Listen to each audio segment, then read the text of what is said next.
Saint Seiya. Aujourd'hui, je vous propose la retranscription d'une discussion à bâton rompu publiée dans le numéro de mars 1990 de Bip Mega Drive entre plusieurs acteurs de l'industrie des jeux vidéo, incluant Monsieur Hiroshi Kaneko de la société Asmic, Hideharu Shibata, journaliste chez Famitsu, Daisuke Narisawa, responsable du Mega Drive Club de Hippon, Koji Hotari de Taito et Akira Toyama, directeur de la boutique Ginza Hakuhinkan. La discussion porte sur la situation du marché dans un contexte très particulier.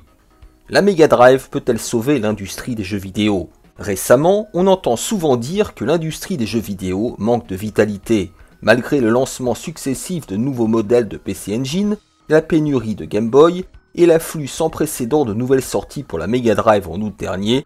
Le monde des jeux vidéo ne manque pas de sujets de conversation. Cependant, la situation semble être assez tendue. Cette année, nous espérons naturellement que la Mega Drive continuera de bien se porter, mais nous souhaitons également que les autres consoles fassent de même et contribuent à l'animation du monde des jeux vidéo. C'est un sentiment similaire à celui d'espérer qu'une équipe de baseball spécifique gagne, tout en souhaitant que la ligue entière, que ce soit la Central League ou la Pacific League, prospère également. C'est pourquoi nous poussons tout le monde à prêter attention aux encouragements passionnés des fabricants, des magasins et des éditeurs. La contribution de la Mega Drive aux ventes de fin d'année. Nous aimerions vous entendre parler de ce qui se passe dans l'industrie des jeux vidéo cette année, y compris le rôle de la Mega Drive. Commençons par discuter des tendances pour les ventes de fin d'année. La situation de la Famicom est mitigée. Les personnes qui achètent une console pour la première fois choisissent souvent la Famicom en raison de sa grande bibliothèque de jeux. Cependant, ceux qui sont lassés de la Famicom et souhaitent essayer de nouveaux jeux se tournent vers la Mega Drive. Globalement, les ventes de Mega Drive ont été fortes. Et la PC Engine, comment se porte-t-elle ? Avec le lancement de nouveaux modèles, les moins chers se vendent, mais il n'y a pas beaucoup de différence car seul le design a changé. Le design de la PC Engine Shuttle ressemble à une aile de raie séchée, ce qui semble délicieux trempé dans l'alcool. La Super Graphics est également grande, comme un crabe royal avec ses pattes arrachées. Cela me rappelle cet article dans un certain magazine sur les aspirateurs qui commencent à bouger. C'est grand, lourd, cher. Qui achèterait un tel matériel ?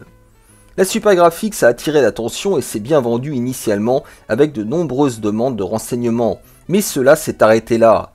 D'un autre côté, la Game Boy se vend dès qu'elle est disponible. C'était facile. Il y a même des rumeurs dans le milieu des grossistes disant que même s'il y a Dragon Quest IV, la Game Boy, elle, se vend. Cela pourrait être le cas. Vu la tendance actuelle, on dirait que la Game Boy pourrait dépasser Dragon Quest en popularité. Comment se sont comportés les jeux ? Les nouveaux jeux sortis en fin d'année étaient assez variés, mais ce sont surtout Tetris et Super Mario Land qui ont soutenu les ventes de consoles. Ces deux titres ont été les principaux moteurs. Et la Mega Drive, comment s'est-elle comportée ? Est-ce parce qu'elle ne s'était pas bien vendue auparavant ? La Mega Drive est un produit d'achat impulsif, après tout. Bien sûr, si on la compare aux lancements initiaux de la Mega Drive, de la Famicom ou de la PC Engine, il y a une baisse. Mais les ventes de fin d'année de la Mega Drive ont dépassé les attentes de 20%. Elle s'est plutôt bien comportée.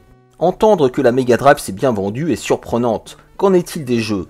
C'est sûrement à cause de Golden Axe. Avant cela, il y avait Super Shinobi et Vermilion, mais ils n'ont pas suffi à booster les ventes de la console. À la rédaction, les jeux qui étaient très attendus ne se sont pas si bien vendus que cela. La difficulté de séduire les possesseurs de Famicom. Peut-être que la Mega Drive était trop spécialisée pour attirer les possesseurs de Famicom. Présage d'une guerre des consoles portables. Quelle a été la réaction à vos articles sur la Mega Drive dans d'autres magazines ? Nous avons beaucoup de lecteurs qui sont également joueurs, et bien que nos pages sur le sujet augmentent, il est difficile de tout gérer avec une seule personne. Mais si vous voulez en augmenter le nombre, ce n'est pas si simple. Cela devient comme un magazine généraliste. Mais par rapport aux possesseurs de Famicom, ceux de la Mega Drive achètent plus de publications. Ils achètent énormément de publications. Les utilisateurs de Famicom ne comptent pas vraiment sur les magazines. Ils sont devenus tellement majeurs qu'ils peuvent obtenir des informations sans avoir besoin de magazines, car il y a toujours quelqu'un autour d'eux qui sait. Quels sont les jeux Mega Drive les plus attendus ? Ce serait sûrement Afterburner 2, il est incroyable. Quand vous jouez sur un écran de 29 pouces, cela vous donne le tournis. Rien que la démo d'ouverture, on dirait qu'ils ont dû utiliser environ 1 méga pour ça. Et Sorcerian, c'est un grand titre, et chez nous il est très attendu après Phantasy Star. Mais ce n'est pas comme si tout le monde avait joué à la version PC. Les utilisateurs de Mega Drive et ceux de Famicom sont vraiment différents. Le profil des utilisateurs de Mega Drive. C'est vrai, les utilisateurs de Mega Drive ont tendance à prendre les jeux vidéo plus au sérieux.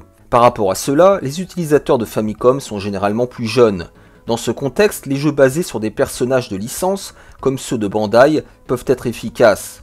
À cet égard, j'ai de grands espoirs pour Pat Labor, mais qu'en est-il réellement ? Nos employés, par exemple, semblent préférer les jeux de tir et d'action relativement difficiles. Eh bien, en parlant de jeux très attendus, il y a Tetris, n'est-ce pas ? Tetris va sortir ? Peut-être sous un autre nom, ou avec un design différent. Juste changer l'emballage, quoi.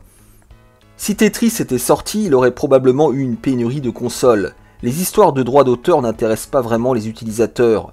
Certains achètent la Mega Drive avec l'espoir, même minime, que Tetris y soit disponible. J'espère qu'ils trouveront un moyen de le sortir sous une forme ou une autre. La Game Boy ne bénéficie pas encore de cette force de Tetris. Au CES en Amérique, NEC a présenté une console portable. Vous êtes au courant ? Elle ressemble à la Game Boy mais en noir, avec un écran couleur, et les U-cards peuvent être insérés directement. Ça ne me donne pas vraiment envie d'y jouer. Elle sera sûrement lancée au Japon aussi. Vu le succès de la Game Boy, c'est plausible. D'autres consoles portables vont sortir, non ? Il y a des rumeurs sur une version plus petite de la Lynx, et Sega prévoit de lancer une portable à écran couleur avec rétroéclairage, mais cela sera probablement pour la fin de l'année ou l'année prochaine. Les divers problèmes auxquels Sega est confronté. Comment Sega gère-t-il ses relations avec les éditeurs en comparaison avec Nintendo et sa Famicom et la PC Engine ? Sega est plus ouvert que Nintendo et NEC. Je pense qu'ils ont créé un système plus accessible pour les nouveaux entrants. Est-ce que Taito va continuer à se concentrer sur le portage de jeux vidéo ? Cela ne suffira pas à long terme. Ils vont probablement se tourner vers la création de jeux originaux. J'ai entendu dire que quelqu'un de chez Sega était impressionné par Final Blow. Vraiment ? Il y a eu une annonce précoce. Mais le développement du jeu a pris 1 an, n'est-ce pas ? Y a-t-il une raison particulière à cela ? C'est simplement le temps que le développement a pris. Lorsque l'annonce a été faite, les outils de développement n'étaient même pas encore disponibles. L'annonce des éditeurs tiers était peut-être un peu précipitée. Y a-t-il eu des plaintes de divers fabricants ? Une fois nous avons publié une scène de Spider-Man dans Super Shinobi. Bien que nous ayons obtenu l'autorisation de Sega, il semble que la direction ait émis des plaintes plus tard. Cela donne l'impression qu'ils ne sont pas habitués à traiter avec les magazines. C'est différent de Nintendo qui, de manière cool, décide clairement et de manière autonome ce qui peut être publié chaque mois. D'ailleurs, Asmik a également sorti un jeu sur PC Engine, n'est-ce pas ? Au début, je ne savais même pas que Super Shinobi serait lancé sur Mega Drive. J'ai appris plus tard que les dates de sortie étaient proches. La date de sortie de la version Mega Drive était environ une semaine plus tôt, n'est-ce pas ? C'est typique de Sega, n'est-ce pas ? Pourquoi vendre les droits aux autres alors qu'ils pourraient les exploiter eux-mêmes ? Nous recevons des commentaires de lecteurs qui trouvent ça étrange. Finalement, leur approche est centrée sur les jeux vidéo. Je pense qu'il y a un grand écart entre leur line-up de jeux et les attentes des utilisateurs. Par exemple, ils demandent Outrun et Afterburner depuis des années, mais sans réponse. Il semble que pour les développeurs, créer des jeux parfaits comme Outrun ou Power Drift est difficile, et ils hésitent à s'y attaquer. Sur quelle console est-il le plus facile de développer ?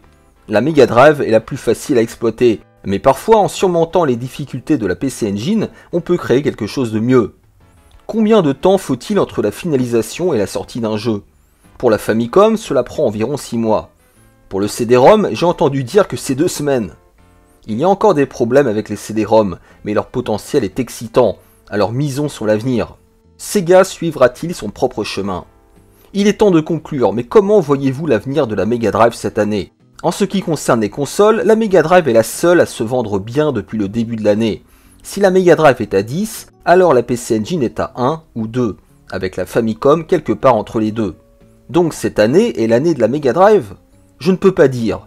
Quoi que nous disions, c'est finalement les joueurs qui décident. Personnellement, même si la Super Famicom sort et que la Mega Drive se trouve en situation difficile, je la soutiendrai. J'aime l'attitude de Sega à suivre son propre chemin. Ils évoluent différemment de la Famicom. Sega a eu cette audace de créer soudainement un modem, et j'ai toujours pensé que si cette audace était accompagnée de stratégie, cela deviendrait encore plus intéressant. Même si la PC Engine et la Mega Drive ont des stratégies qui ne sont pas toujours convaincantes, je pense qu'ils jouent un rôle important dans l'industrie actuelle du jeu. Oui, pour une grande entreprise comme NEC, la PC Engine est un projet ambitieux, mais ils ne se retirent pas et sont plutôt actifs.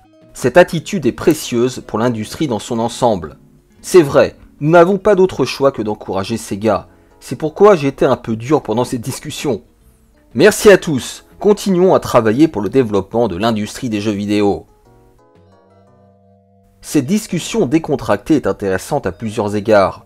Elle montre tout d'abord que les tendances des ventes à un moment donné peuvent être bonnes, puis s'effondrer rapidement, mais aussi que cette période de transition entre deux générations était propice aux théories les plus farfelues, même si l'on imagine que la soirée a été arrosée. Même si les intervenants semblaient se réjouir des bons résultats de Sega, ils semblaient aussi anticiper un relatif échec, en louant la capacité de Sega à innover et à jouer un rôle d'aiguillon. Enfin, est évoquée implicitement la frustration des possesseurs de Mega Drive, considérés comme plus informés que la moyenne, de voir les plus gros hits de Sega portés en priorité chez la concurrence. Décidément, il n'était pas facile d'être un challenger sur le marché des jeux vidéo au début des années 90.